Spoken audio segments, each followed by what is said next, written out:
इंटरनॅशनलची यात्रा सुरू झाली आहे. सगळ्यात पहिलं काय इंटरनॅशनल क्रिकेट बद्दल काय म्हणशील? जसं टेनिस खेळून पुढे गेलोय हीच मजा इंटरनॅशनल मध्ये पण आहे. पण हे सगळ्यांना जाणवलं पाहिजे ऍक्च्युअली टेनिस आणि जे खेळतात रबर बॉल त्यांना की फक्त टेनिस बॉल क्रिकेट हे इथपर्यंत ठेवू नका. तर तुमचं कौशल्य असेल, तुमचा चांगला खेळ असेल तर ते तुम्ही इंटरनॅशनल मध्ये पण जाऊ शकता. हे सगळ्यांनी कळायला पाहिजे. नक्कीच मी ह्याच क्रिकेट खेळून पुढे गेलोय. तर मला असं वाटतं सगळ्यांनी हा विचार नाही केला पाहिजे की हे टुर्नामेंट पुढे ठेवू. तर तुमच्यात आहे, तुमच्यात विल आहे आणि जिद्द असेल तर तुम्ही पुढे पण जाऊ शकता. टेनिस क्रिकेट तू पाहिलेले जबरदस्त एक एक खेळाडू आहेत. उमेश मांजरेकर आहे, शंतनू मॅथ्यू आहे, चंद्रकांत शिंदे आहे, श्याम वागले आहे, भरत लोहार आहे, भरत वाघेला आहे. आणि मग इंटरनॅशनल क्रिकेट तिथे तर तू भल्या दांड्या उडवल्यास, हॅट्रिक घेतली आहे. कसे वाटतात ते खेळाडू, इंटरनॅशनल क्रिकेटचे खेळाडू आणि आमच्या टेनिस बॉलचे क्रिकेटचे खेळाडू? मी जे पण काय अचीव्ह केलंय ते ह्या सगळ्या खेळाडूंच्या मध्ये खेळूनच अचीव्ह केलंय. कारण की त्यांच्या जसं तुम्ही बघायला गेलं डावपेच आक्रमणामध्ये चंद्रकांत शिंदेकर आहे. कारण की ती कुठची पण मॅच जिंकून द्या, कुठचे पण रन्स असेल ती कशी डिफेंड करायची, बॅटिंग कुठच्या सिजनमध्ये कुठे मॅच जिंकून द्यायची ते शंतनू गायचोर आहे, उमेश मांजरेकर आहे, भरत लोहार आहे. भरपूर इथे नावं घेऊ शकतो मी. आणि मी एक चांगला बघतो येते की हे जे ऑर्गनाईज करतात तिथे सगळे रिजल्ट लोक आहेत त्याच्यात. मला असं वाटतं टेनिस क्रिकेटचं पुढे चांगलंच होणार आहे असं वाटतं. कारण की हे जे मी त्यांच्याकडनं शिकलेलं क्रिकेट आहे ते लोकांनीच हे हातात घेतलंय. तर नक्कीच टेनिस क्रिकेट हे पुढे जाईल. खूप महत्वाचं मुंबईसाठी सिलेक्शन झालं, कसं वाटतं?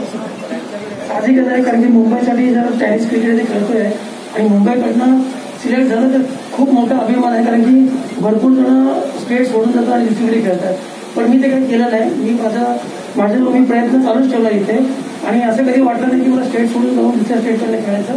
हा मॅचेस खेळलं असेल पण मग एक जिद्द होती मनात की क्रिकेट खेळायचं आहे आणि ते चांगलं क्रिकेट खेळायचं आहे आणि ते खेळत राहिलं आणि त्याचं मला फल भेटलं. प्रवीण, असं म्हटलं जातं की भारतीय संघात स्थान मिळतं मात्र मुंबई संघात स्थान मिळत नाही. तू मिळवलंस आणि त्यानंतर मग राजस्थान रॉयल्ससाठी खेळलास. महत्वाचं म्हणजे हॅट्रिक घेतलीस, 2 गडी बाद झाल्या आणि हॅट्रिक होती त्यावेळी आम्ही तुला टीव्हीवर पाहत होतो. तुझ्या मनात नेमकं त्या हॅट्रिक बॉलच्या वेळी काय चालू होतं? माझ्या मनात एकच गोष्ट चालू होती की मी अजूनही विकेट काढला तर माझी टीम जिंकू शकते. मला हॅट्रिक बद्दल मी विचार करत नव्हतो कारण की आम्हाला ती मॅच जिंकायची होती. तर मी आता जे पण क्रिकेट खेळत आलो आणि खेळलं ते टीमसाठी खेळत आलं म्हणून मला हॅट्रिक पेक्षा ती मॅच आम्ही हॅट्रिक घेऊन जिंकलो त्याचा भरपूर आनंद झाला.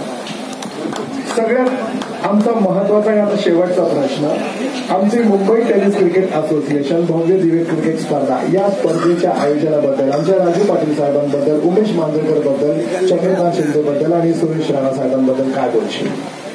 आताच बोललो पाहिजे. हे सगळ्या चांगल्या जे बोलतो लिजंड लोक आहेत आणि जे क्रिकेट लव्हर्स आहेत त्यांच्या हातातच आहे की MPC आहे.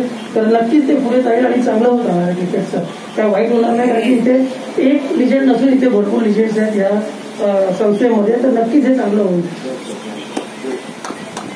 आपल्या टेनिस बॉल मधला आंतरराष्ट्रीय खेळाडू, सामान्यामधील असामान्य क्रिकेटपटू, जोरदार टाळ्या होऊ द्या प्रवीण तांबेसाठी ज्याने आपल्याला आनंद दिला ना आंतरराष्ट्रीय स्तरावर सुद्धा चमकतो. मी पुन्हा म्हणेन हा तुफानी वारा आहे, हा चमकणारा चंद्र सूर्य टेनिस क्रिकेटचा मोठा तारा आहे. प्रवीण तांबे, थँक्यू.